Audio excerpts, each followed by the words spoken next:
మరొక breaking update చూస్తున్నాం. Sai Krishna missing కేసులో నేడు కీలక పరిణామం అయితే చోటు చేసుకున్నది. సాయి కృష్ణ తల్లి దాఖలు చేసిన హెబియస్ కార్పస్ పిటిషన్ పై నేడు ఏపీ హైకోర్టులో విచారణ అయితే జరగనుంది. ఈ కేసులో దర్యాప్తు చేపడుతున్న ప్రత్యేక దర్యాప్తు బృందం ఇటీవల కోర్టుకు సమర్పించిన రిమాండ్ రిపోర్టులో సాయి కృష్ణ మరణం కస్టడీలో జరిగింది అనే అనుమానాన్ని వ్యక్తం చేసినట్లుగా తెలుస్తోంది. ఇక ఈ నేపథ్యంలో నేడు హైకోర్టు విచారణకు ప్రాధాన్యత ఏర్పడింది. విచారణ సందర్భంగా సిట్ దర్యాప్తు పురోగతి, ఇప్పటివరకు సేకరించిన ఆధారాలు, అలాగే కేసులో చేపట్టిన చర్యలపై కూడా కోర్టు వివరణ కోరే అవకాశం ఉన్నట్లుగా తెలుస్తోంది. ఇక ఈ కేసులో హైకోర్టు ఇచ్చే ఆదేశాలు తదుపరి దర్యాప్తు దిశను ప్రభావితం చేసే అవకాశం ఉండటంతో నేటి విచారణపై సర్వత్రా ఆసక్తి అయితే నెలకొంది.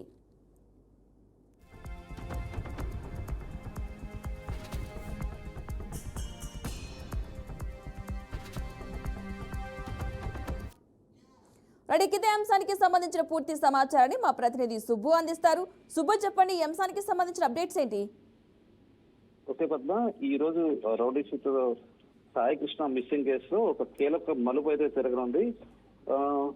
సాయి కృష్ణ కేసులో హైబియస్ కార్పస్ పిటిషన్ వేసిన వాళ్ళ అమ్మ అయితే వాళ్ళ సాయి కృష్ణ తల్లి విజయలక్ష్మి అయితే హైబిస్ కార్పస్ పిటిషన్ అయితే వేసింది. అయితే ఇది ఈ నెల 15వ తారీఖున వాయిదాకు వచ్చినప్పటికీ అప్పుడు పోలీసులు ఆయన ఆచూకీ కోర్టుకు చెప్పలేకపోయారు. దాంతో ఈ రోజుకి వాయిదా వేసింది. ఈ నెల 29కి హైకోర్టు వాయిదా వేస్తూ తీవ్రమైన వ్యాఖ్యలు కూడా చేయడం జరిగింది. అప్పటి వరకు కూడా ఎవరు సాయి కృష్ణ తీసుకొచ్చి కోర్టు ముందు నుంచోపెట్టకపోతే మీ అందరిపైన కూడా హత్య కేసు ఫైల్ చేస్తామని చెప్పడం జరిగింది. ఆ తర్వాత శరవేగంగా పరిణామాలు మారిపోవడం, నాగరాజుని అరెస్ట్ చేయడంతో పాటు దీని ప్రభుత్వమే కేసు ఫైల్ చేయడం, సిట్ను ఏర్పాటు చేయడం, ఇవన్నీ కూడా వరుసనే జరిగిపోవడంతో ఈ రోజు హైకోర్టులో హైబియస్ కార్పస్ పిటిషన్ పైన విచారణ జరగనుంది. అయితే హైకోర్టు విచారణకు ప్రాధాన్యత సంతరించుకుంది. హైకోర్టు వాయిదా వేసిన కానీ ఇప్పటి వరకు వరుసగా పరిణామాలు అయితే మారిపోతా వచ్చాయి. సాయి కృష్ణ హత్య కేసును అప్పటి వరకు కూడా కోర్టులో తల్లి విజయలక్ష్మి కోర్టును ఆశ్రయించే వరకు కూడా ఎవరో పట్టించుకున్న పరిస్థితి లేదు. కోర్టును ఆశ్రయించిన తర్వాత ఆ కోర్టు చేసిన వ్యాఖ్యల సందర్భంగా పురస్కరించుకుని తర్వాత కొన్ని పార్టీలకు సంబంధించిన నాయకులు వీళ్ళందరికీ కూడా సపోర్ట్ చేయడం, ఇవన్నీ పరిణామాలను ఒక్కసారిగా మారిపోవడంతో ప్రభుత్వం వెంటనే దిగి వచ్చి సాయి కృష్ణ తల్లికి న్యాయం చేస్తామని చెప్పేసి ముఖ్యమంత్రి చంద్రబాబు నాయుడు కూడా ఆవిడ కలిసి ఆయనకి న్యాయం చేస్తామని చెప్పి వెంటనే అప్పటికప్పుడు నాగరాజును సస్పెండ్ చేయడం, హై లెవెల్ విచారణ కమిటీ ఒకటి ఏర్పాటు చేయాలని చెప్పడం, ఆ తర్వాత దాంతో పాటుగా సిట్ విచారణకు ఏర్పాటు చేయడం, సిట్కు ఒక అధికారిని నియమించడం, దానికి ఒక 3 సభ్యులు స్థాయి వ్యక్తులను దానికి సభ్యులుగా నియమించడం, ఇవన్నీ వరుసగా జరిగిపోయాయి. ఈ జరిగిపోయిన నేపథ్యంలో ఈ రోజు కోర్టు విచారణ నేపథ్యంలో సిట్ అధికారులు అయితే కోర్టు ముందు హాజరవుతారని చెప్పేసి కూడా తెలుస్తా ఉంది.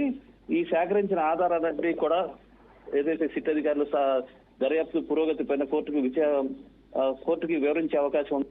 దీనిపైన కోర్టు ఏ రకంగా స్పందిస్తున్నది వేచి చూడాల్సి ఉంటుంది. ప్రస్తుతం ఈ విచారణ ఏ దశలో ఉందనేది ఇప్పటి వరకు ఏమేమి ఆధారాలు సేకరించారు, పోలీసు పైన ఏ పరమైన చర్యలు తీసుకున్నారు అనే దానిపైన టోటల్ గా కోర్టుకైతే వివరించే అవకాశం ఉంటుంది. వీటన్నిటిని విన్న తర్వాత కోర్టు ఏ డిసిషన్ తీసుకుంటుంది అనే దాని మీద కూడా తర్వాత ఉత్కంఠత అయితే నెలకొని ఉంది. అంతేకాకుండా సాయి కృష్ణ తల్లి విజయలక్ష్మి ఎవరైతే ఉన్నారో ఆవిడ కోర్టుకి మరొక పిటిషన్ దాఖలు చేయడం జరిగింది కోర్టులో. ఇప్పుడు ఈ కేసులో తన కుమారుడు చనిపడిపోవడానికి కారణం ఒక పోలీసే. అయితే విచారణ చేస్తున్న వాళ్ళు కూడా మొత్తం పోలీసులే కాబట్టి నాకు జ్యుడిషియల్ ఎంక్వైరీ కావాలని చెప్పేసి కూడా ఆవిడ కోరటం జరిగింది. దీనిపైన కోర్టు ఏ రకంగా స్పందిస్తుంది చూడాల్సి ఉంది. మొత్తం మీద చూసుకుంటే కోర్టు ఈ నెల 15న ఒక స్టేట్మెంట్ అయితే పాస్ చేసింది. సాయి కృష్ణ ఆచూకీ ఇంత తెలియపోవడానికి కారణం ఏంటి, అసలు సాయి కృష్ణ ఉన్నాడా లేడా, లేకపోతే అసలు ఏం జరిగింది దానికి స్పష్టత ఇవ్వాలని చెప్పేసి కూడా కోర్టు గతంలోనే చెప్పిన నేపథ్యంలో ఈ రోజు అదే గతంలోనే ఈ నెల 15వ తారీఖు కోర్టు పోలీసుల పైన యాక్చువల్ గా సీరియస్ అయింది. ఈ నేపథ్యంలో ఈ రోజు కోర్టు ఏ రకంగా పోలీసుల మీద స్పందిస్తుందనే దాని మీద అయితే వేచి చూడాల్సి ఉంటుంది. ఇక్కడ పరిస్థితి. Right, thank you Subbu.